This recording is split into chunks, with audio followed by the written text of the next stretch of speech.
Hi, everybody, and welcome to another episode of the United States of a Movie Podcast. We're the movie podcast that makes every Monday a fun day as we get together and we talk movies. But we have a purpose here at the United States of a Movie. We're the podcast that's trying to find one movie to define each state in these United States. We've already done one trip around the states. We're currently on our second. And today, we stop off at the state of Kentucky. No fried chicken today, guys, but we are trying to topple last year's champion featuring Patrick Swayze and Liam Neeson, Next of Kin, a movie that was bonkers, a movie that had a deer's head in a fridge, and a movie that honestly somehow took the win. But this week it's going to get interesting because we picked some weird movies, guys. We'll get... Yep. Yeah. I'm blaming and crediting you guys at the same time. It was a good week for crazy movies. To welcome back, though, our amazing co-host, first of all, Ryan Sandler in Arizona. Welcome back, buddy. It's nice to be here. I'm just now remembering bits and pieces of Next of Kin, and I kind of wish I would have rewatched that instead of these two movies.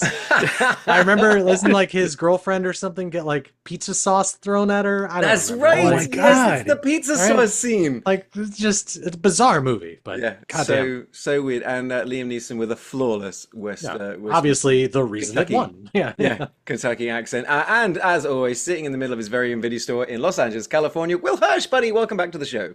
So great to be here. I just got done dancing naked on a grave outside in the acid rain, and boy, is my skin fried. Let me tell you. We are definitely going to be talking about nudity this week because so many of my notes are all about like, how is this chick still naked? Not that I'm complaining, it was just super weird. I picture while you were watching this movie, every 5 minutes your kids would just randomly walk in at the worst possible time. Guys, you got to come in and see this nonsense. Well, actually, Will, why don't you inform everybody at home about the movie with the aforementioned nudity? It was a bonkers movie, movie. This was I had not seen this movie in over 20 years. It was the sequel to Night of the Living Dead, Return of the Living Dead. Sequel very much. Is it though? It's very meta. It's George B. Romero's Return of the Living Dead. This is one of those movies where even as like a kid I was really confused, so it's not a sequel, but then they reference the first movie, and I'm like, it is. I'm shocked, completely. Only one person from the original movie is involved in this, like behind the scenes. But they reference it as the movie. He's like, "What? You never seen Night of the Living Dead?" Like he references the film, but it's a very meta movie. So Return of the Living Dead, ladies and gents, you're probably thinking like me that here we go. We're going to get into a horror movie. I didn't realize we're getting into a sort of like Naked Gunnian almost ridiculous comedy horror movie. It starts off strange and it gets even weirder. But I definitely enjoyed myself because it's just exactly like we're talking about is that in the movie, the premise is essentially that no, those movies exist. All right, so all of the Night of the Living Dead movies exist, but also that they were a true story. And in fact, the skeleton warehouse where we are setting this is actually using and has stored some of the original zombies from the original movies. And of course, it all goes tits up quite literally, to be quite honest.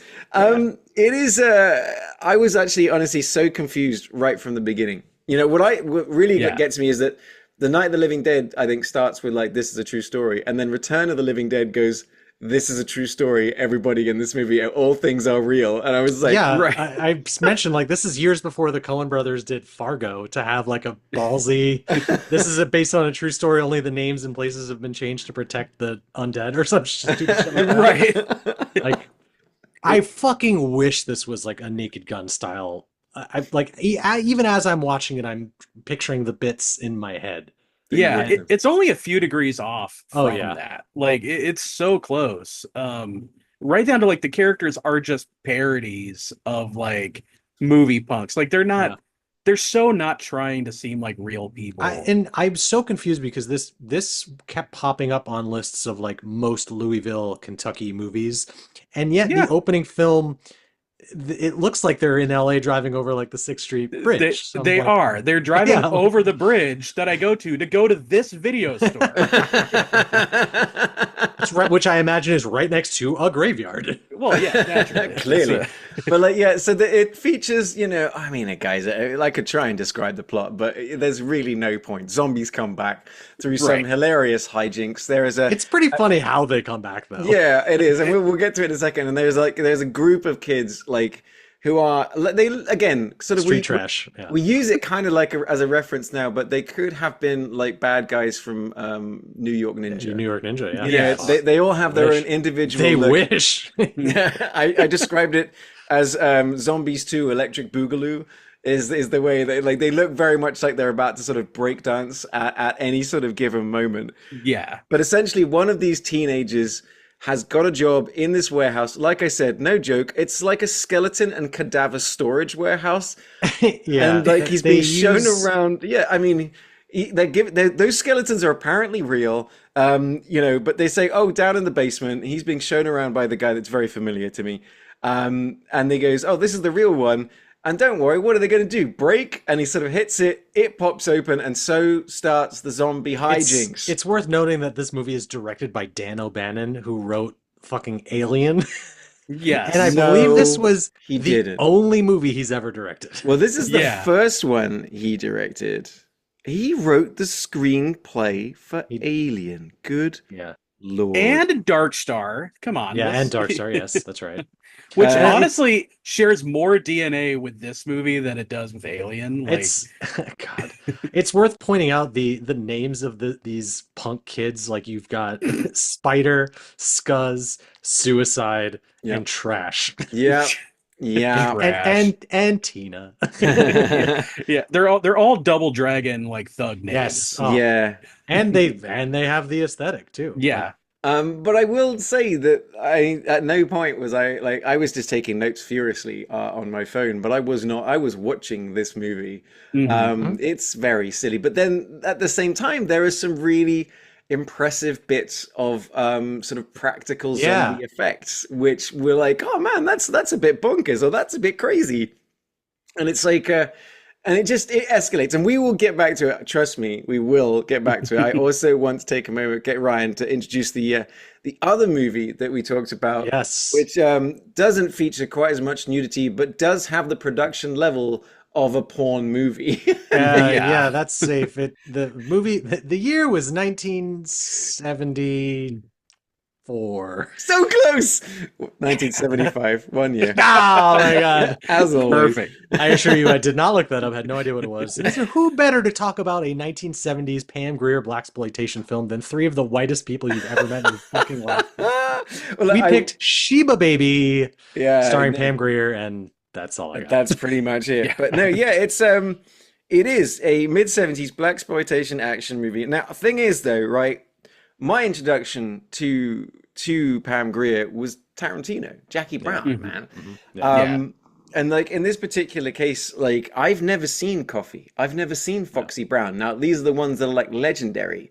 So this was the last one that she did under the contract with the particular like movie with a particular production company that she was working with.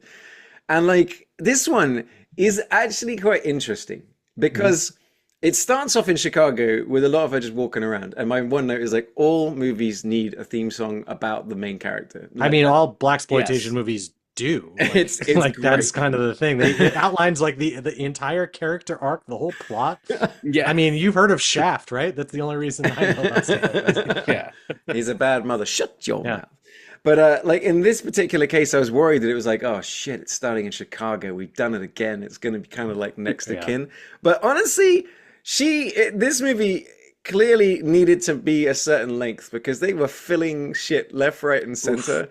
And the very first scene is so evident like of that she turns up at her office in Chicago. She sighs dramatically 3 separate times and has a completely just ridiculous, no need for it conversation with her investigative partner who's trashed the place in just 3 days, and suddenly she's got to go to Louisville, Kentucky, and she is there. Cut to plane landing. Now, Yeah. this is where you know they needed time, because cut to plane landing at length. The plane comes down, it touches down, and it fucking taxis. And she gets off that plane wearing the most insane outfit you've ever seen. Oh, yeah. Which is, I mean, her outfits are incredible, but you're right, it is very porno adjacent. Well, it is. It really is, because like the cool thing about that shot with the plane is that you know that, like, again, guys, we need an extra 20 seconds, and they're like, okay, well, the shot does go on, and the camera pans, but it's clearly on a tripod and not prepared to go where the plane goes, so it ends going Dutch. You know, like they just all the angles go crazy. I think most of the money, by the looks of it, was spent on Pam Grier's Gucci and Louis Vuitton bags. Yeah, which I noticed different that too. in every single scene. But this movie, it was kind of like almost like an episode of Archer, just with Pam Grier. Yeah. I was thinking through this too. I'm like, would have been better as a Naked Gun type of film. Like, yeah. If we just, it's not that hard to do it. Like, and again, sit down and watch this movie, and then you just add the jokes in as you're going, as you're watching it. You know, you could do a Mystery Science Theater 3000 watching this movie. Open with like the cold open at the, what is it, like an accounting firm that gets shot up? It's like a loan office. Yeah, so that's right. Yeah. Her dad has a family insurance company in Louisville, Kentucky. And essentially the plot of the movie is they're just being run out of town. It starts with like, it's so fun that her dad, so basically the brother, at least I thought it was her brother. I the whole time thought it was her brother until the very end of the movie. And they he still might be. Yeah. We don't have clarification. They do fuck though. But like at the beginning of the movie, there's the dad and this guy called Brick. Brick leaves, turns the lights off, and the bad guys go inside to mess the thing up. And the dad comes running out, and he's like, "Hey, he's stop!" Still there, yeah. And then from the framing of the movie and the way it was shot, the dad gets hit in the nuts at least 600 times. That's the beating that he takes, mostly testicular beating. Yeah. And then they sort of cuts to her Sheba Baby song, cut to her getting the like the telegram. Yeah. You know, come to Louisville, and she does. And I tell you what, this movie does a lot of work with Louisville, Kentucky. In fact, one of my favorite bits is this is an action movie about crime, but all of the crime is taking place at tourist locations around the city. And during the day. It's during the day. At the Railway Museum. Yeah. It's at the State Fair. It's at it's maybe surreal. It's the best like carnival fair action sequence since Passenger 57. Like, it's so ridiculous. They use every square inch of that. And I'm surprised that there wasn't a fight on the Ferris wheel. Like, it's like a Looney Tune style thing where they run into the like the warped mirror room with the thing spinning around, and the camera stays there, and then you see them kind of running out Scooby-Doo style. Like, it makes fucking ridiculous. I wonder how much of this is guerrilla shot, because all the people surrounding them, like at the carnival, are just looking straight down the barrel of the camera, being like, "Are you guys filming something?" While there's like people running around with guns. That's the thing I wanted to say, because everyone is clearly, like I said, like, Will, you're so right. I was going to talk about that. Is that in the background, anytime everyone is just looking at this film being made, and then you kind of like got this blaxploitation action movie being shot in the center of this family-friendly state fair, where, like I said, he's completely right. Is that just people running through holding guns, and you wonder, does anyone know that this is a movie, or is everyone just going, "Oh, here we go again, a bunch of people running around with guns"? It's like, there goes the Louisville. Right. There's a bit where she like runs away from one of the guys, turns the corner. I mean, he can clearly see her, and she waits behind the thing and just kicks him in the face. Like, it's brilliant. Or she's like holding the guy down on the roller coaster. And it's like they really wanted to stretch the tension of that. They cut to the roller coaster, cut to him, cut to the roller coaster, cut to him. She pulls him up the last minute. Coaster goes away. Well, that is honestly, so that is a defining character trope for Sheba Baby. Is that what she does? Is she likes to interrogate people. Yeah. And she does it in ways where she just roughs them up, and it's really funny because like the first one.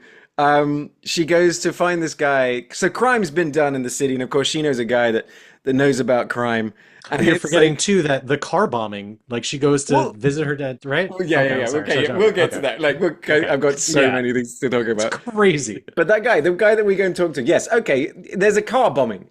So basically, the dad calls the bad guy. best bad guy ever. He can only speak on the phone if he's got three half-naked women like hanging off him, holding the phone, and he's like kissing them in between. Great. It's the guy from Action USA.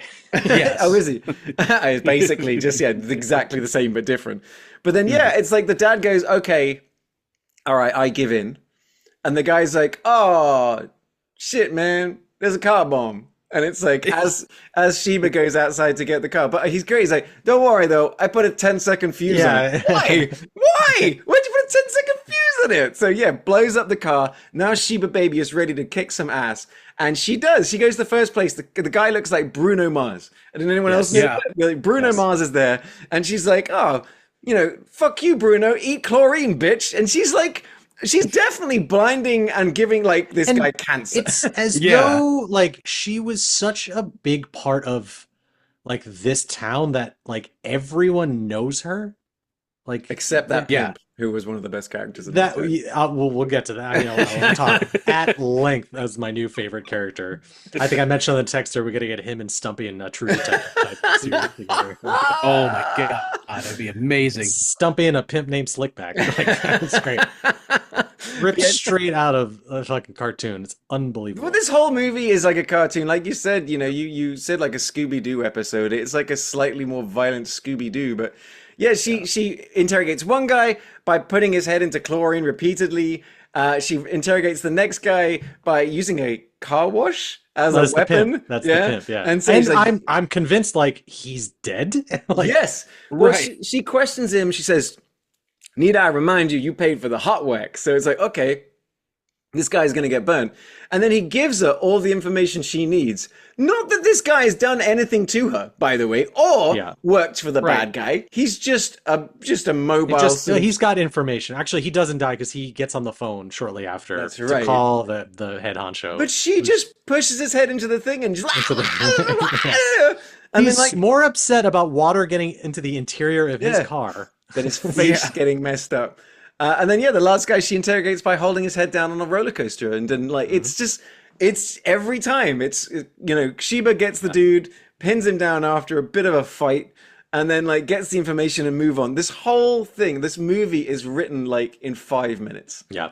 And this happens. We haven't even gotten to the boat scene yet. Oh, yeah, no. So look, for is this our first time for Sheba Baby for all of us? I would hope so, yeah. Will, do you have any history with Coffee, Foxy Brown, some of the other blaxploitation flicks?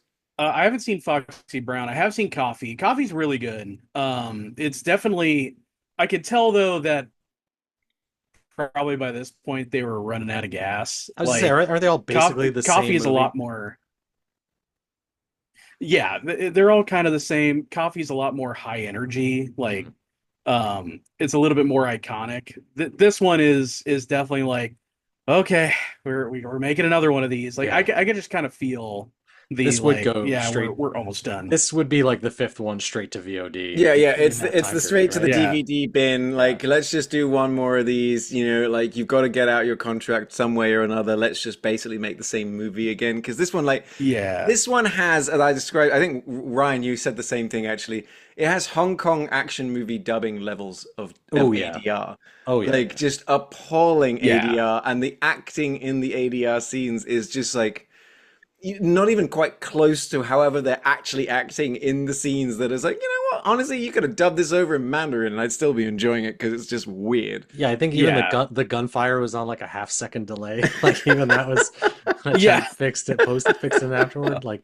But I mean, this movie has it all. She's a fucking badass private detective, doesn't take any fucking shit from anyone. You've got a may or may not be corrupt cop that's, again, everyone knows who she is. It's kind of unexplained about if this cop is just useless or not. We do have her massive Colt Python 357 Magnum with a 4-inch barrel. And it's quite impressive that, considering the outfits that she wears and stuff, that it does actually conceal pretty well. Good for you. Yeah. She's well, she's a pro. Yeah. These movies, I mean, when it comes to the police in these kind, because I've seen a few other blaxploitation movies, if there's a white cop in here, they are absolutely either idiots or the villains. I was gonna Like say, I imagine they're every one of these has like the big bad at the end is like a very wealthy white man. Like, yes, pretty much. My favorite is it's a movie called Cotton Comes to Harlem, which if you have not seen it, I highly recommend it. It is not only really funny, but the two main cops in it are two of the coolest cops I've ever seen in any movie. One of them's name is Grave Digger Jones. excellent, excellent. So cool. Yeah. But there's a white cop in that movie who he really hits that nickname hard. With like the hard, R. hey, listen here. Yeah. And it's just kind of like, Oh boy. we're danger close, man. Like let's I know his name is Gravedigger Jones, but let's call him Jones just for fun. Good boy. So, but there's funny stuff with him. So anyway, I just wanted to bring that up that is a trope, and this movie is nothing but all the tropes. Yeah. So It's blaxploitation movies. I will say that there is like my favorite character in the movie was a character that barely sort of features every now and again. I couldn't tell if the scene was supposed to be funny or not. It definitely was, but it's the that's right guy. Like, so we cut to the bad guy, and the bad guy is like he's having a bit of like yes, he's on a bit of a monologue, and there's this dude that's just sitting by the fireplace, and he's like the boss finishes saying something, he goes, "That's right." And like there's and it's not played for jokes, and he says it in a certain way, and then the boss says something else and goes, "That's right." And then it goes like 3 or 4 times, and then the boss says something, and then it just pauses, and then it closes up on him. Then the boss turns around, he's like, "That's right," and it's just like, it's the same audio dialogue looped for each one, right? And then I liked the other guy next to him, the guy who's just standing there the whole time, like. Yeah, like very like mouth agape, like just Rocksteady like, and Bebop energy. Like, it's too like there because you have like the main bad guy, the black guy with his 2 goons in like their apartment, but then you have the real bad guy, which is the white guy, the rich white guy on a yacht. Yeah, right. Yep. Which is named like it's a shark or something. Right? Yeah, I think you're right. I think it was actually Shark. Now I think it's Shark Merrill. Yeah, great. But like it's so funny because there's like 5 facts about this movie like on IMDb, and if you go over to Return of the Living Dead, there's about 75,000 interesting facts about the movie, which is quite a crack up. But like this movie, so it starts off, so she comes back because her dad's being messed around with, right? Mm-hmm. Then halfway through, they hire some goons that come in and they shoot up the place. And honestly, had she just done nothing, they would have shot up the place and left. But no, Sheba needs to do some killing, motherfucker. And so she goes for her gun. They blow away her dad. She doesn't even notice until she's like, she has a good time killing another guy. And then we get a great standoff, where she's like pointing the gun. And like one of the guys is like, please don't kill me. The guy on the floor next to all the guys that have shot up the place, and the cops come running in and point their guns at the armed black woman. Because who again know who she is. Right.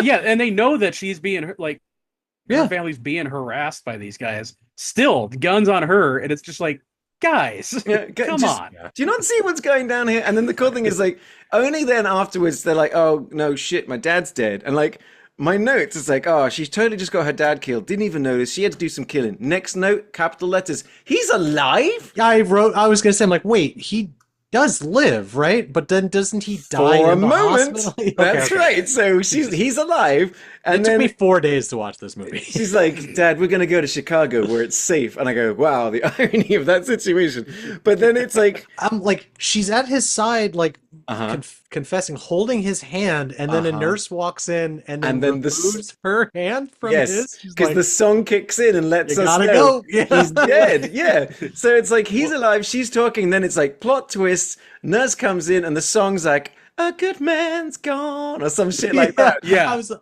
oh shit, he is dead. I like a movie though where the song is telling me what's going on. Yeah, it's like RRR. It's like it's just all over again. Yeah, it's amazing, but yeah, for a fucking dum like me, it helps. it's really that's actually how the nurse knew, is she heard the song and she's like, it's diegetic. The guy died. Yeah. The thing, there's no heart monitor. It just goes off like the good guy. mask on. Yeah, Oh, they just have a chorus on standby whenever there's like a medical emergency. You gotta It's really get the annoying when fuck there's out like, of the room because we need it for another body. It's just like, yeah. like, what the hell? It's real annoying because they do it for everything. He's got a tummy ache. It's like, all right, we don't need it for get some everything. Pepsi AC. Better movie. Yeah. So they're like, so of course now at this point then, okay, she's no longer trying to protect her dad. She's out for vengeance. My next note, I love it, is no way that suitcase is filled with guns. Oh wait, never mind. Yep. She opens her suitcase and it's like it's got form-fitting sort of like Yeah. foam, and it's And just one of them fucking is like armed a- to the teeth. It looks one's like an Uzi with what looks like a blunderbuss. It's a Yeah. loudener. Like, Yes! like it's got like a cone. Oh, and it's got the A-team sound effect when that one Yeah, fires. it sounded like a fucking laser beam. It Yeah. sounded Right. like Hannibal's AK-47 from the 18. Pa pa pa pa pa pa pa pa. But You now know? also you have like her brother boyfriend, not brother boyfriend character who she just completely fucking sidelines. Like he's trying to Yeah. get the cops involved. She's out there doing all this investigative work, but like they're kind of not working together on it because I don't understand their dynamic. No, and then I do love the bit where, like, you know, how they get to it. He's like, so how you spending your time in like Chicago? And she's like, if you're asking if I spend my nights sleeping alone, you're wrong. But if you think I spend my nights sleeping with people that I have a relationship, you are also wrong. Cut to them post-coital. And I'm like, Yeah. that better not be her brother. So, but like, it's like, okay, so that's the only thing, is that like she uses him for sex, but then yes, the rest of the entire movie, she's like, It's implied "Move, they had a motherfucker. history, Shut though, up, 'cause, like, motherfucker." Yeah, it's implied they have a history because she's from this town. So like again, like everyone she interacted with like kind of knows who she is. So Well, maybe they were like an item back then, and then she moved to Chicago to start this great big private investigation firm. Who fucking knows? Maybe that was touched upon in the previous 6 Sheba movies. I don't know. it was very Action USA as well, in the way that just Yes. like bad guys would show up and things would happen. Like before we get to the state fair runaround sort of chase, which was weird because she was standing next to her car. I thought we were getting a car chase. Clearly, they That didn't was have the budget for that. crazy. Yeah. But yes, the one note that you have for this scene is they very much almost ran over Pam Grier. Yeah, that was nuts. You remember that Yeah. stunt where she's I like do. sort of runs up a grass berm? Kind of like in a parking lot, I think. Yeah, kind Like, of. Yeah. Car comes the other way. She gets out the way, thank God. But like, Yeah. one, that's Pam Grier, and two, they crashed that car because I think they almost killed their actress. And it's like, no wonder she was running so fast for the rest of the movie. These cars are trying to fucking kill me, man. Like it's Yeah. ridiculous. Hey, her contract was up. All right, let's Yeah, do it. yeah. You know? No need for a sequel, guys. Just get whatever you need out of her. My favorite random, like, I don't know if you guys like, were checking out the background, but when she does go to the police to tell them that they suck, they walk into this room, and I had to like look close, and then I paused it for a second. I was like, wait a minute, what? An entire back wall of this quite big sort of like police room, and it's covered like wall. It's got all these files and all of these sub files and everything else, and the title of it was East End Masked Rapist Questionnaire Forms. And I'm like, Yes. Jesus Christ, how many guys is this person? Like, this is awful. This wall is like a wall of horror for Yeah. Louisville, couldn't- Kentucky. I Who's couldn't filling tell- out that questionnaire? Well, that's the thing. I couldn't tell. Is it a questionnaire about one rapist, or is that all several rapists? Either scenario is horrifying. Horrifying. Yeah. Yeah. It's But like, oh, it is- and it's like, I love that they're just sort of like, well, Sequel. guys, I think you should probably be dealing with the East End masked rapist. He seems to have been like pretty fucking busy, guys. Like, what are you guys doing? What if you now go back and watch that movie? He just like pops up in the background of every scene, just like, oh boy, here I go raping. Good thing they're distracted at this carnival. so this is the part, like I said, so this is the part where she goes kind of full Archer. We then cut to sort of like her. She's figured out via, multiple interrogations that the bad guy is this guy called Shark. She makes sure to write down his name and his number and his boat, and then underline it 75 times so that Brick can find it conveniently later and make sure the cops turn up at just the right time for the cool chase. She as she mentions several times, works alone. Like there's a bit when she goes, I don't know what scene, I'm like so turned around in this film, but one of my favorite things we talked about, like she gets in her car, goes to her house to get her guns, calls Brick tells him where she's going. He's like, "Do you need backup? I'm gonna come with you." She goes, "No," and just hangs up the hangs up the phone like abruptly, like in one take. Like, we got it. Gets all her guns and We've fucks done off. the exposition. Come on, let's go. Yeah. But then it's like it's her in like a sort of like well, she actually goes to the boat, right? So she gets onto the boat by Right. saying, "Go, where's the party at?" And she turns up like absolute knockout, right? She's got cool Stunning. dress on. She got like the cool wig on. She looks like just generally cool as shit. And she's like invisible. She's flirting with the bad guy to get information. All right, guys, you have to help me out. Better keep a low profile here. Yeah, you have to help me out. What the fuck then happened next? There is just a white woman there. This woman doesn't do shit to Sheba. She comes over. She ashes her cigar onto the woman. She didn't like the fact that Sheba was talking to Shark, because she like comes up and she's like, "I'll talk to you later," and like kind of pushes her out of the way, so she ashes her cigarette on. Right, which then kicks off a massive cat fight. Which goes on for a long time. And everyone's just like gathered around watching it. And, it's like Leonardo DiCaprio in Django Unchained. Just watching this shit go down. But this is the thing where I'm like, what exactly is the point of this cat fight? Then is it a distraction? No, not a distraction. So Sheba just decided, fuck this that one's bitch. for the fellas. Exactly, but it's like there's the bad guy. I'm getting everything I need, but she's like, you know what's more important? Smacking this white bitch around, which she does. But then it's like, it's. Well, I'm the other so guy comes in. He's like, confused. "She's on her her. way. She's here." They cut to like, they make eye contact. Sheba's on the ground, looks up. She's like, "Ugh." And she does what? She just jumps off the boat. And it's one of my favorite tropes you see in movies. It drives me crazy. Jump off somewhere into the water, and people go, "Well, we'll never find." She had to take a boat to get to that boat. So for her to swim to shore, I'm like, guys, crazy. Everyone in movies can do like an Olympic swimming, like a whole swimming pool underwater. You know, no matter what. Because they all go, "Oh shit, guys, she's gone!" And they go back. And like I said, the naked, what do you want me to do? Go in after her? Yeah, the Naked Gun version is just they turn around and she comes out the water. You know what I mean? It's just like, guys, she's gonna be right there. You see where the ripples are. Just wait 5 fucking seconds. That long shot of her like wading through the muck just to get to the beach. I'm like, that had to suck. Like, Well, I just figured the only reason they did that is they wanted her to be in like a skin tight, like wet dress. What does she do? Immediately goes to put a wetsuit on, which she's just had conveniently off to the side. As shit, though. That's the one thing. Like, she comes out and she's tooled up and she's in her fucking, like, you know, her wetsuit a la Archer. That I'm like, okay, iconic look. Why did we have the previous scene? Completely unnecessary. Like I said, guys, we need another scene. Put a 15-minute thing in. And this it's not is like it's enough of a disguise for them to be like, wait a minute, you're not the same. You didn't just jump off a boat, did you? She didn't even show up in a cowboy hat or mustache. Like, no, right, exactly. You know. But this is another one of the tourist spots. It's like they drown the bad guy by pulling behind like a super like boat, you know, as only rich white people would do. Right. And it's like visit Kentucky's beautiful lakes. You know what I mean? Like, I swear to God, Kentucky's tourism firm. We're like, guys, you got to get all the people are going to want to come to Louisville when they see this movie. We've got carnivals, we've got yachts, we've got a missing rapist on the loose. We've got it all. Kentucky, I'd be careful if I were you. Yeah. And then and that's where it just turns into kind of like a James Bond movie.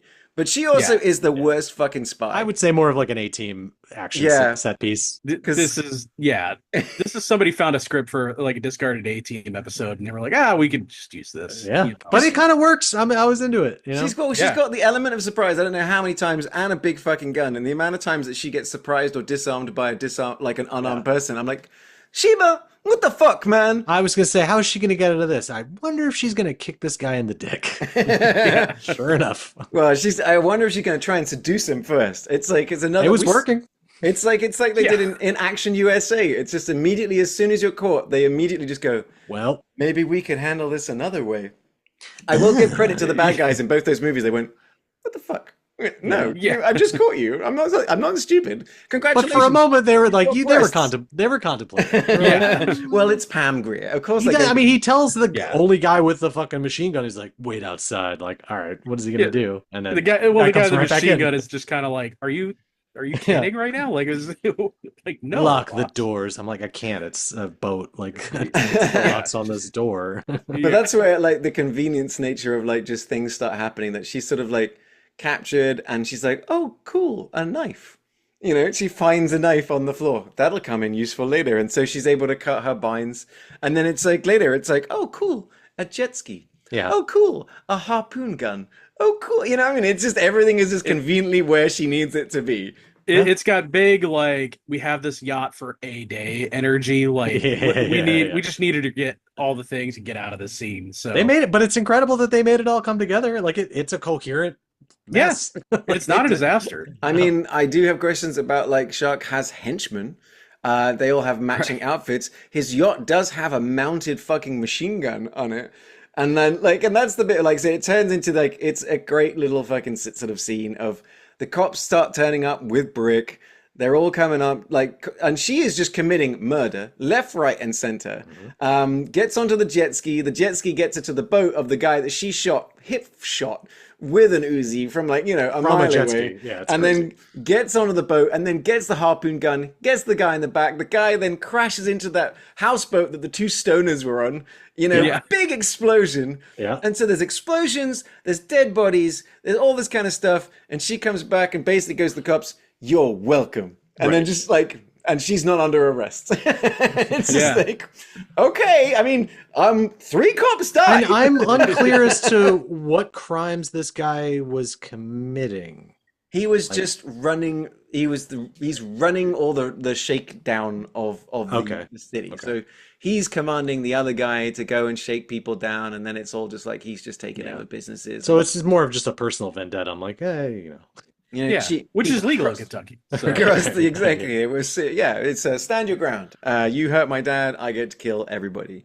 The movie was weird. It wasn't unentertaining though. Like I said, Yeah, Yeah, it was fun. And so there are two versions, just so audience, if you're interested in watching this movie, it is free on YouTube, but there are two versions. And I watched maybe 25 minutes of one version, which had all of the musical elements turned way down, probably to avoid like a copyright sting on copyrights, right. YouTube. So I'm watching, I'm like, normally, because they were over the credits, I'm like, I feel like there should be a song here. Am I Yeah. missing something? Found the other version, I was like, okay, this is it.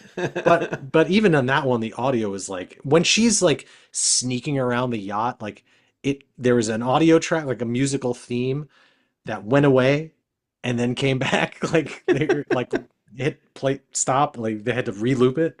That was weird. I think I watched it on a streamer. I think it was on Prime Oh. or something. So Oh, yeah. you fucking fancy pants. But I mean- it's a weird movie. It's Yeah. a movie Yeah. that like I'd say watch it, but honestly by the sounds of it, it's watch the ones that Will was recommending. I'm gonna go out on a limb and say we're probably not the target audience for this type of movie. For a 1975's low budget blaxploitation movie, I don't know. We're movie I don't know why fans, you're man. doing. Don't do the voice. don't do the voice. I was like, Uh, it was honestly the widest thought I had about this movie was it started and go, oh, this reminds me of Live and Let Die, which is like, hey, Yeah. hey Hollywood, let's take a Yeah. British spy and make a blaxploitation version of Oh, it, and I'm boy. like, yeah, great. yeah, Hey, it had a theme song too, though in that case it was done by Paul McCartney and it's a banger. Yeah, Live and Let Die. that is a great one. It's Yeah. I one do of the- also like the Axl Rose version too. Oh, Yes. oh my God, the Guns N' Roses version is incredible. Like, so Sheba Baby is honestly kind of like what Will said. If you are going to get into the world of Pam Grier blaxploitation movies, don't start. Yeah, here maybe like we don't did. start with this one. Right? no, yeah. This is the start with Coffee. Like Coffee is really fun to watch. Yeah. And then watch Jackie Brown because Jackie Brown is such an underrated Tarantino movie. And if you're from Kentucky, we are so sorry. Well, no, well, the one thing is that this movie does is it is a very Kentucky movie. Oh, It's yeah. a very Louisville movie. It's always talking about Louisville. It's clearly shot there. It's at the airport. It's at these locations. It's a strong contender for sure. That's what Oh, I yeah. mean. I was like going, man, okay, they I will straight up say, did this. I had this thought after watching both of these movies, which we bring up every now and again on the show, is that if you could somehow combine both of these movies, Oh. it would make an insanely cult classic film. Yeah, I Like, mean Sheba taking down zombies, like yeah, mate, I with that just Python. print money, why don't you? Like, my God. Yeah. So Return of Sheba baby. Let's go. yeah, the Return of the Sheba Baby is just that's it. That's the movie right Yeah. there. But now let's get back to like the meat of this Kentucky sandwich, which The is brains, if you will. yes, Damn it, you got there before me. Gosh. I'm so it's sorry. Return of the Living Dead, which like we were saying, guys, is a ridiculous quasi pastiche like movie sequel, not sequel. Yeah. But it's like for me, the most unrealistic part of the movie was when Trash weirdly, like she's moments before, Put like some respect on that lady's name. she is Trash is horny for being murdered by old guys, then just Oh, God. strips naked, and that's where I was like, this is the most unrealistic part of the movie. Is it's a woman in the 80s with no pubic hair. I'm like, that is a 90s thing that happened. Where is the pubic hair? Funnily enough, there's a story behind that Will and I both know. So this is the thing, If right? it's a story about a vagina on a screen, I am aware of it. But this is so they started doing the stone dance completely naked, but she was not shaved. So the producer happened to be on set that day, lost his Not on my watch. yeah. Your coincidence that he turns up and starts yelling at the director and says, you can't show pubic hair on television. I guess they figured this is going to be a TV hit. So she then had to go away and shave I printed all herself. the lunch boxes. Yeah.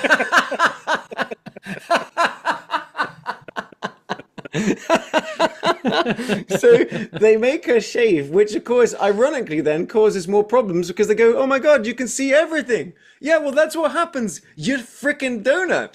But then what is so strange is that she is naked for like 70%. The rest of the film. Yeah. 70% of this movie, like she was such a weird character with the red hair. Like I said, everybody, like, you know, they got the guy Suicide that's got his ear piercing is attached to his lip. Yeah. And he has that whole moment where he's like talking about, man, like people don't get me. This isn't just a costume, man. This is my entire life. As she is fully nude, just humping his leg in the middle of a cemetery. And like straight up grabbing his cock. Yeah, Like, and she's like, you know, he's like, literally, he's like, woman, have some damn respect for the dead. And I'm just like, what am I watching? What? Yeah. What and the only reason am they're I watching?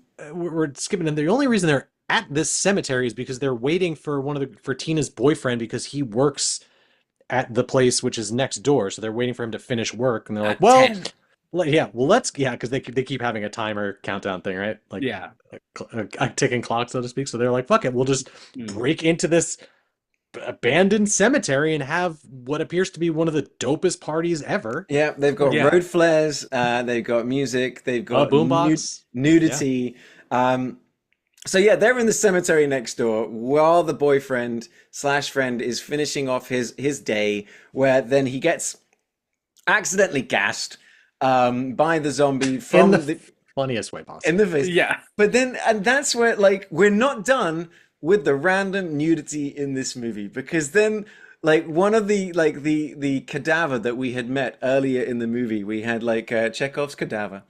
Because there's just because I don't know if you said this, because there's like cadavers in there that they use for the military or for like dummy training, right? Yeah, but they also have animals for taxidermy, like for museums and shit. They got the dogs sawn in half. The half dog that they mention. Oh my god, amazing! Is unbelievable. It's amazing. But when when the guy's like, "Do you want to see something real cool?" and they go down to the basement where he's got the zombies in barrels, and on the barrels it just says Department of Army. Yeah. Which is, I believe, what they've just renamed the Department of Defense here in America. Yeah. Rocket Town, motherfucker. So, and that's like, so they get gas. The gas gets out inside the cadaver factory and brings everything to life. So you've got one of my favorite little bits was the half dog on the floor. Yeah. And then they flip it over and it's just like cut in half. Great little bit. I love that. Yeah. Bangs it with a shovel. Yeah. Yeah. But it's like the door being like knock, knock, knock, knock, knock, knock, knock. So there's the guy that owns the thing. He, you know, that part was originally going to be Leslie Nielsen, But That's so funny. I can that- just imagine if it had been Leslie Nielsen. But they're like open the door, and this yellow, completely naked guy comes bursting through the door, tackles one of the dudes, and this is where I'm just in all capitals. It's just, what is happening, guys? Like, because they start, guys, it's like they say, Night of the Living Dead, you got to destroy the brain or remove the head, and so they put a pickaxe through this guy's head. Doesn't die, and this is where it sets up one of the funniest bits of the movie for me, where they chop up this body into pieces. The guy's like, I'll never financially recover from this. And he's like, whoa. Not again. Here we go again. Well, don't forget, there's the morgue next door. There's a guy, there's a He owes me a favor. yeah. And so they go over, and it's the hitman from Weekend at Bernie's is there, and he is, like, if you look at all the clues, a Nazi. Yep. Yeah, he is He's a Nazi? Doesn't he have like a Mauser type pistol? He's got a Nazi pistol, and he's got like Nazi paraphernalia, and he's got like an Eva Braun poster, and it's like it's just that little just Nazi. It's not explicitly said, but I have like read an interview before where Dan O'Bannon's intent is like, yeah, he's an escaped Nazi in hiding. Like, and he's doing a terrible job at it. But literally everything about him is just Nazi fanfare. It's not a swastika if you flip it horizontally. Yeah, that's a Hindu thing, right? That's right. Right. Yeah. They go over with a bag full of just moving. He's like, they're beaver, right? He said it's hundreds of beavers. Yeah, it's beavers with rabies or whatever it was. They said it was. And it's just like, you've got the headless zombie corpse. Remember, they cut the head off, and the corpse is still running around, and like it's just it's absolutely bonkers. And they just start soaring it up, and it's actually kind of like, all right, this is pretty gnarly. Like I said, there are these effects in the movie are pretty effective, and we get a pretty intricate teaching of how the furnace works there. And he's like, "This is gonna burn everything." He goes, "Yeah. What about the bones?" I'm like, you can burn the bones. Burn that. What about the ash? Ash? I mean, I can turn it up. It'll burn the ash too. Yeah. All right, cool. All right, great. Problem solved. Right. It's like, what happens? They turn it up, and the fucking all of the goes into the acid rain. And I'm like, because even I was like, how does this? Usually, a zombie movie, one person gets bit, then another, then another. Yeah. And this just goes into the rain all over the cemetery where all the kids are partying. Pretty good. Yeah. And then, like I said, like Will saying, so Trash is still completely naked. And then acid rain starts, and she's like, oh man, if only I'd had clothes.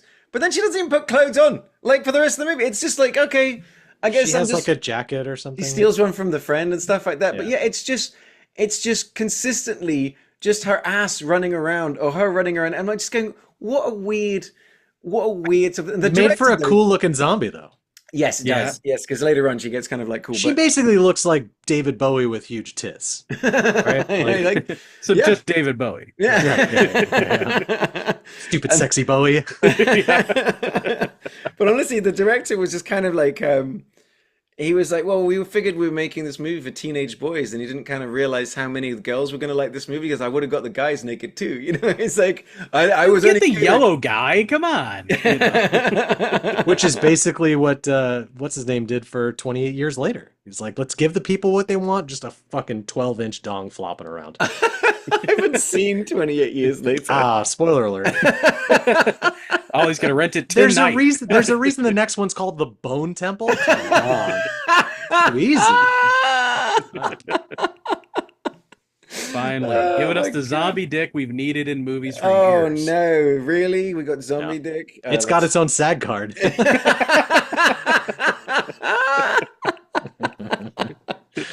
So, like, you know, like Ryan is saying, they burn the one zombie. It looks like problem solved. It creates this magical sort of smoke that creates a storm over the cemetery, and suddenly everyone's coming back to life. Not only that, though, we also have OG Zombie, who is in the basement of the cadaver factory, the one that escaped from the thing initially. Really good. Also, which is like one of the most. I'd never seen this movie, but I know that creature effect from like animated GIFs and stuff. Like I've seen before. The Tar Man is kind of the unofficial name, and that is one of the probably the best zombie. It's really good. Really good. Until he mouths brains. I was about to say. Right. Oh yeah, I forgot that was like their whole shtick. Like this is after 30 years of like zombie games and bullshit, you kind of like get numb to that. But to hear them actually speak, and then later on, Yeah. when they get on the radio to send more paramedics. Yes, that's the thing. Okay, so this is what I want to talk Yes. about: is these zombies aren't stupid, and they also Right. aren't slow, because they can like run Yeah. 28. So everyone credits 28 days later, but you know what? These ones aren't slow. Except for maybe the one dwarf zombie. We'll get into that one. Oh no, that's not that's a amputee zombie, and that was Okay, really yeah, cool. yeah. That Yes. was kind of rad. But yeah, very, very, very fucking cool. Like I said, there's all these things that are happening that are actually pretty cool. But yes, this is where the brains becomes actually a big part, because we actually get zombie lore. How do we get zombie lore? We interview a zombie.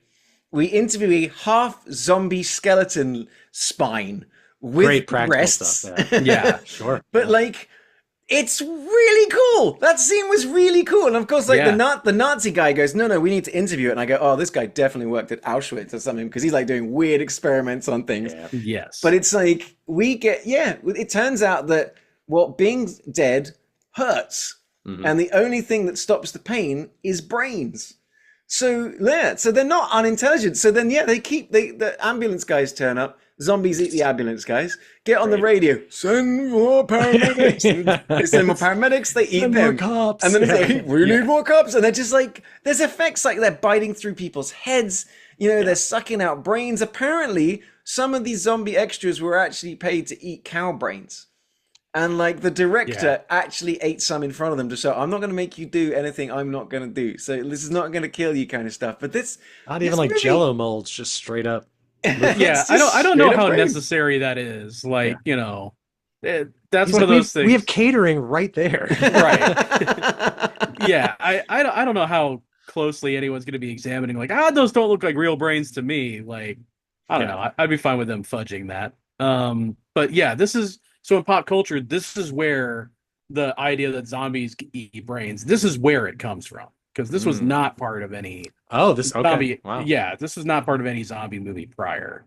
So It's so funny because they have like they're trying to utilize zombie lore based on Night of the Living Dead, like remove the head or into the head. That's like the only thing that they know from, That's but that one of my- doesn't work. One of my favorite lines from the movie is the kid who's being shown around his first day of work goes, "Are you telling me the movie lied?" And it's just like it's just this whole meta sort of like film thing that I'm like, it's very Shaun of the Dead. You know, it's the most Shaun of the Dead zombie movie I've seen since Shaun of the Dead. Like I said, It's way more fun than like a Night of the Living Dead, I would Yes, say. no, Like, I had a it's- great time it's watching this. Very unserious. It's at no time like it's silly. It's a silly movie. yeah, it's not like even, you know, Dawn of the Dead or Day of the Dead, which is Romero's take on zombies is very, very serious and very gory. Like Day of the Dead, I can barely get through Dawn of the Dead, but Day of the Dead is like too much for me. Like the effects in it are too good and it's way too extreme. This is perfect. This is a cartoon. Like at no point are you ever like, oh, that's gross. You're just like, this is what a great effect. You know, the Tar Man is so silly. So this is like right my speed. This is exactly as gory as I like. Yeah, I'm things with to you get. on that because it's more just entertaining. Like I said, you're just like, oh god, that's pretty cool. Like I said, you know, they got like an amputee clearly to be this kind of like zombie with only when half he legs. scuttles off, I was like, oh shit. Yeah. It looks cool, right? It's like that's cool. And like the bit where the hand sort of grabs like the guy's leg and rips off his pants kind of thing. That's cool. It's like the disembodied things were moving. Loved it. Yeah. Even the bit where Trash, our favorite naked character, dies. And my note for that is like, she died how she lived, naked and being eaten by old dudes. Yeah, that was when she like announces to Spider, I believe that's like her big power fantasy. You ever think about just even being he's like killed by old guys? And he's like, she's like, what the fuck are you talking about? Yeah. takes all her clothes off. He's like, she's getting naked again, guys. It's just so weird.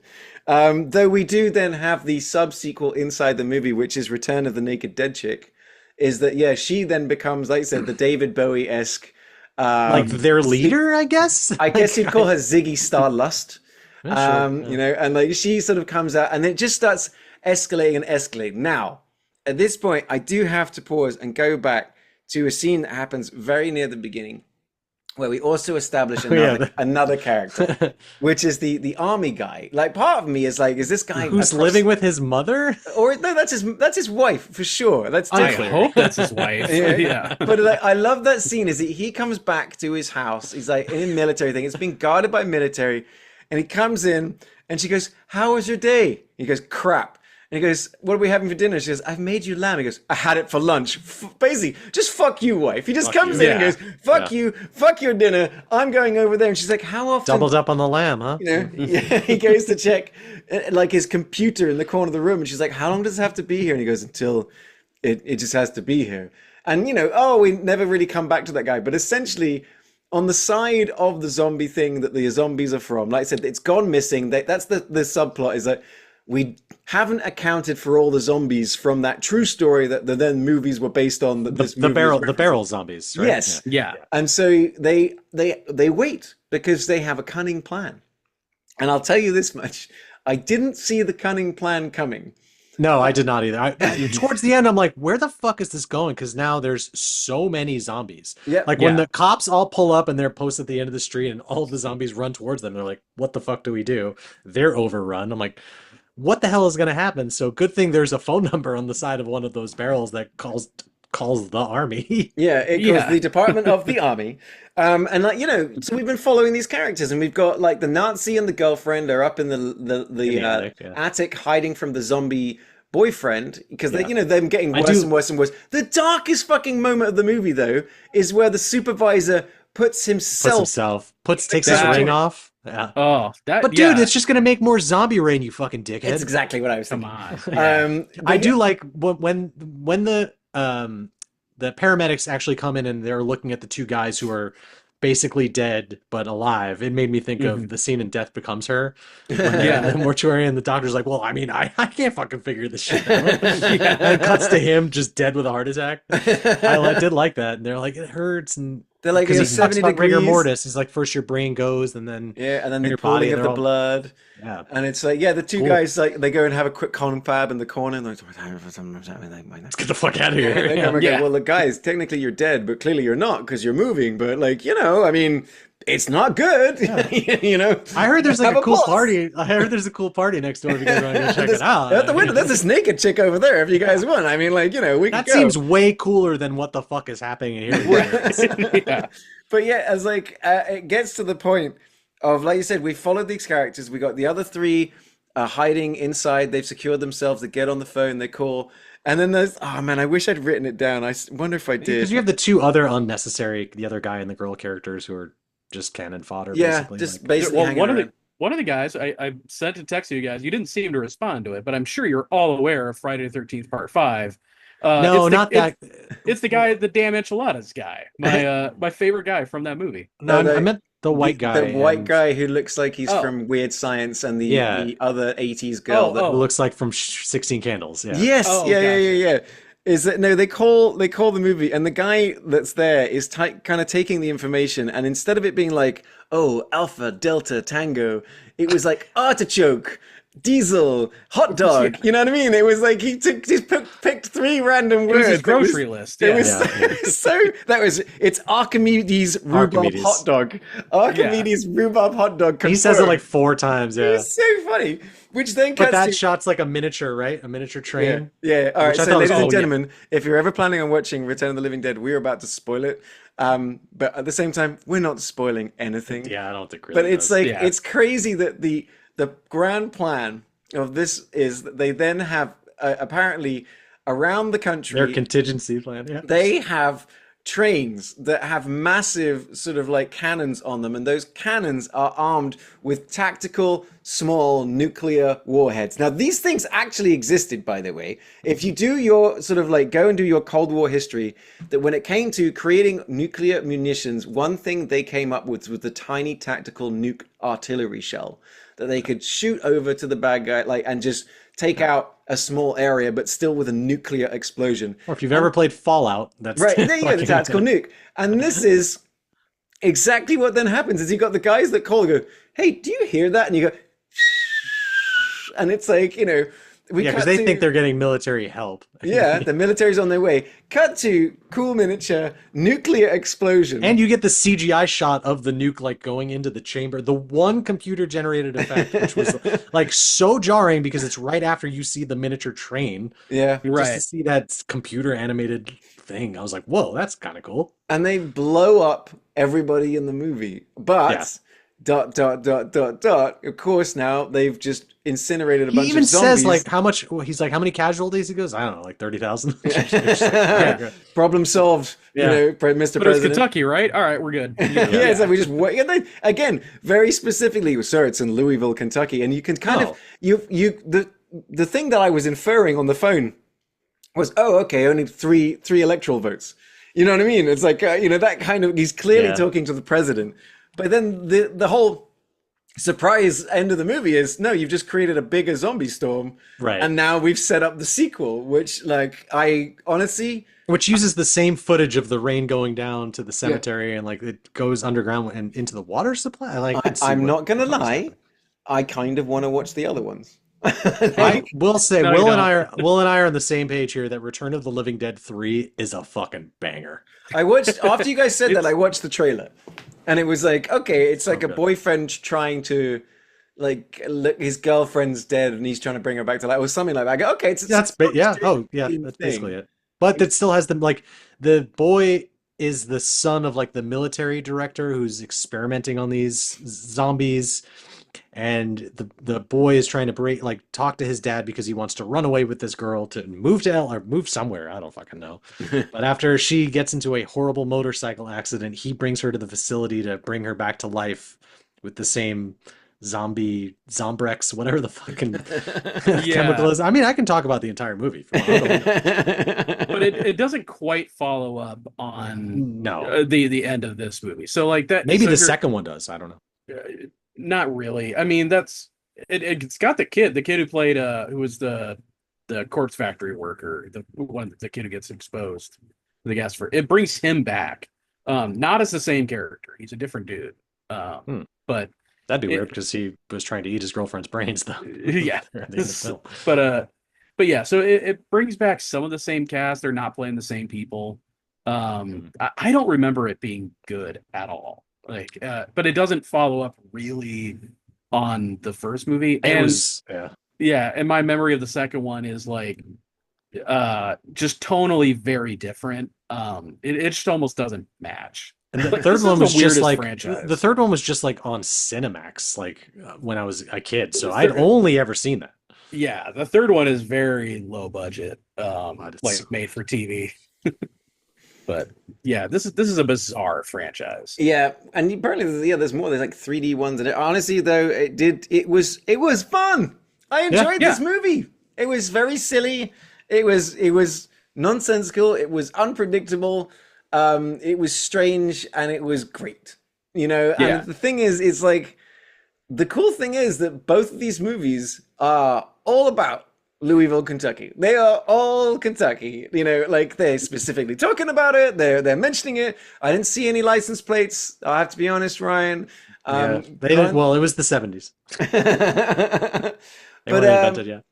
But the thing is that, like, so our previous winner was, like we said, Next of Kin, which had a sort of beginning and an end in Kentucky, but the whole middle of it actually takes place in Chicago, right? I want to say I know they go back Chicago. and forth. Yeah, a lot of train work in that movie Lots of train, no tactical nuclear trains though. that we know of. But the question is, right, because it's like, we get the brothers and we get like kind of like, because I remember the gangsters coming to Kentucky and like, you Right. get the hillbillies like, giving them a bit of like a Right. Kentucky ass kicking.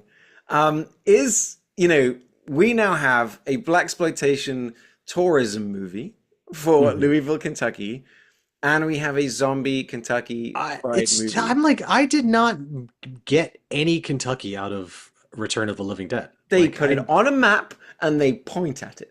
right, but the whole movie is is true. set in like a fucking factory and on a Yeah. set like in a graveyard, which is probably all in LA. It's 100. somewhere. Like I It's mean, yeah, no, like I was saying before, it's the roads I drive on Yeah, all the like- time. So yeah, it's not.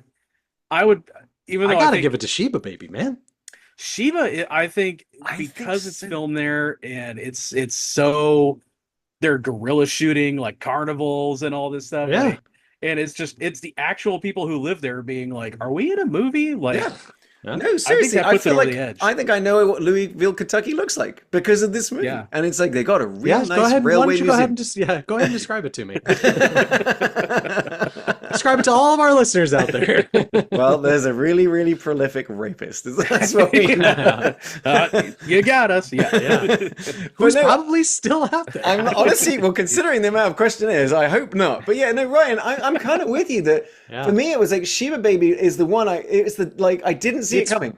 It's like a really unfortunate love letter to Kentucky. Yeah. Like, That's what I mean. Yes, It's like- because it's a completely crazy, violent movie based around all this crime happening, but I genuinely say, like, they've got the free reign around this city. Huh? That make sure you get this, make sure you get that. You know, I'm amazed they didn't like. it's like also shoot it at the the New York Hilton. it's like the New York Ninja of it. Like it's just Yeah. they shot whatever they could, wherever they could, all over Louisville. Uh-huh. You know, I mean, it's arguably it's the most Louisville movie. Yeah. But we haven't done Yeah. like more Kentucky films. Like I'm sure there's some with horses we haven't talked about. At least 2 or 3. Like Nope. So, what are you saying? What about you, Will?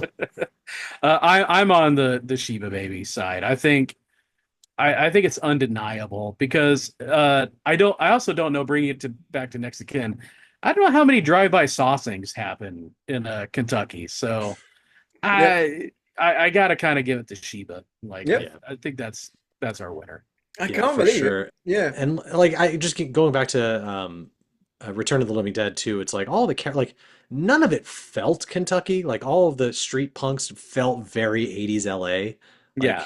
Mhm. And again, it probably didn't help that the establishing shot of them driving in that over the 6th Street Bridge Yeah. didn't really fucking help. Yeah. So I mean, maybe there were like street punks in Kentucky at that time in Louisville. I don't know. I don't really doesn't feel like it. Yeah, no, it's honestly though, I'd say you can't go wrong by watching Return of the Living Dead. All right. Oh Yeah. yeah, that's a blast for sure. Just straight up, you know, like as long as you don't have people who are going to be offended by a completely naked woman throughout the movie and Nazis, the rest of it is actually it's a bit of a romp. It's a bit silly. It's a bit of harmless fun in many ways. It's like just a thriller, you know, movie with some silliness Yeah. thrown in. I- It's fun. I wish there were like more practical effects like in the film. Like there are a bunch, but I kept waiting for like I wanted more out of that.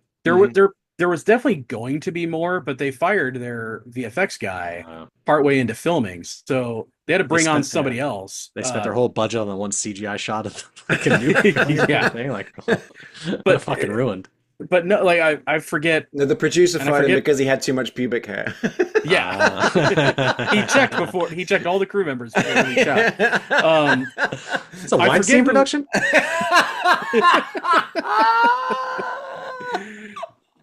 Yeah, We'll edit forget that out. I forget who did. That's gonna be the bit. That's gonna be the Yeah. teaser. Yeah, I forget the name of the person who is credited with doing this VFX in this movie, but I forget who the original one was. But the Great person they story, got, Will. I know, I forget the names. Like a Greg Nicotero or something. Like No, it wasn't him. But I wanted to say it was Rob Bottin, but I don't think that's I him. wish. yeah. But regardless, I think the person they got to created, especially the Tar Man, like again, the most iconic Brilliant. zombie. Super cool. But even like the Like- zombie on the gurney, like the half naked That's Amazing. awesome. That's was so cool. because that was just Yeah. all puppeteering. That was great. So Yeah. apparently, Is it like the thing? No, but it's No. still Right. like there's Well, some schlocky charm to it. That there's I the scene where a skeleton sort of comes out and it sort of his mouth goes open. And apparently the director hated that shot, and he goes, "I just like we were running out of Yeah. time, and I was too distracted." But apparently, Well- and then that goes on to become one of the most iconic shots of the movie. That It's they bring it back. it's the skeleton that still has eyeballs. Yeah, and you can what see the- the Right. little wire that opens its mouth. But It's yeah, very yes. Evil Dead. Like yeah, yeah. it is. Mhm. It is. It's charming. It's very Yeah. charming. You know, It's a I enjoyed perfect it. it's a perfect movie for somebody who is not super into horror movies, but Yeah. you're It's not scary, guys. That's really yeah, like not you at know, all. I was just giggling and laughing and going, Are you a kidding scaredy me?" cat but love tits? Boy, do I have the movie for you. Boom! Yeah. There you go. That's the selling Sheba point. baby. Oh, sorry. Speaking of Sheba Baby, you heard it here first. We have a new champion for the state of Kentucky, Sheba Baby, the classic, well, inverted commas, blaxploitation movie from 1975, starring Pam Grier, directed and written by William Girdler. You can probably find it on some, like I said, on YouTube. Make sure you watch the other one that actually has music to it. But like I said, if you can, get your friends together, make some popcorn, watch Return of the Living Dead. It's silly, it's ridiculous, and it's a good bit of fun. But there we have our new champion, at least until we come back around to Kentucky. And Kentucky does have quite a few movies that we could get into still set in Kentucky, guys. 2 more Return of the Living Deads, apparently. Yeah. I know one that we were circling was The Coal Miner's Daughter. There's a lot of coal, in Kentucky. People keep mentioning Stripes. There's the Kentucky Fried movie. Harlan County, USA. You've got your Seabiscuits, your Secretariats, your U.S. Marshals. Yes, you do. All of those. I mean, also like Elizabethtown, which is that Cameron Crowe movie that like no one really saw. The People versus Larry Flint, I think, has a little bit of that as well. So honestly, we do have some movies when we come back around. Like Sheba Baby is going to have some competition, but at the same time, Sheba Baby did do, like I said, it's the video that the tourism board shows people. When they want people to come and spend some time. It's the Action USA of Louisville. Yes, it is. It is 100%. That is a perfect description. But okay, we have a champion. The thing is where are we going next week? I've got a feeling it's got a lot of coal in it as well, fellas. West Virginia. Is it West Virginia? West Virginia. Yeah. Yes, we're heading to the state of West Virginia. I was trying to do an Arlington Road, but it doesn't. The lyrics don't. West Virginia. All right, there you go. You ruined it. Great. Where West Virginia was our champion. I forget, it's October Sky. October Sky. I love that movie. It was a great movie about 50s space nerds. That's right. That's exactly, and that would go on to work at NASA based on the book Rocket Boys, I believe. But what movies have we decided now, guys? I like this one that we've got it's kind of like we've got a Will movie. And we've got a kind of grown-up movie. We're doing actual movie podcasts this week. So, Will, tell us about the movie going all the way back to 1955. Never heard of it. Is this the one? Because I forgot the other movie. So is this Night of the Hunter? Night of the Hunter. Yes. That is right. From 1955. We're currently on our non-sponsor sponsor, who will one day be our sponsor when they start listening to the podcast. Just watch. That says it is available on Prime. I know nothing about Night of the Hunter. It looks like, is it film noir? What is it? I don't know, but it's 130 minutes or an hour and 20 minutes or whatever the fuck. Here we go. 90 minutes and I'm on board. In Depression era West Virginia, a serial killing preacher hunts 2 young children who know the whereabouts of a stash of money. Love it. Wow. Yeah. What a weird, kids die. Dark 50s movie. It's a 50s movie. You never know. And then, Ryan, do you remember the other one that we selected? Dark Waters from 2019. Yes, from 2019. Yeah, from director Todd. Oh, no, because I'm looking at the IMDb page for a change instead of going off of my terrible memory. Directed by Todd Haynes. It's a corporate defense attorney takes on an environmental lawsuit against a chemical company that exposes a lengthy history of pollution. Dude, West Virginia, you fucking suck. It's a true story, apparently. So it's kind of like Aaron Brockovich. That's what I'm saying. but minus Julie Roberts looking gorgeous. It's got Mark Ruffalo, Anne Hathaway, Tim Robbins returning from Arlington Road. There we go. And Mark Bill Ruffalo. Pullman. it works for everything. It really does. So Dark Waters isn't streaming anywhere for free, though it is available to rent in lots of places. So you will be able to watch it if you are determined. And then, like I said, Night of the Hunter is available on Prime as well. So we will be heading to West Virginia next time. I do want to say We are hoping to get Adam Lance Garcia on the show. We couldn't get him for this episode. The guy is the busiest human being on earth right now. He is still in Canada watching a million movies because he was also very, very busy doing the great stuff that he does. So we will try and get Adam on the show. I know he was supposed to be here this week. I like to imagine once we announced we were doing Return of the Living Dead, he's like, I'm busy. Oh, sorry, guys. Oh, no. Oh, such a shame. Oh, I got this thing for GQ. And you gotta go create more Star Wars, I guess. I've got to interview celebrities. So yeah, next time around, we'll be heading to West Virginia. We'll be figuring out the coal. We've got a serial killing preacher. We can't wait to see where this one goes.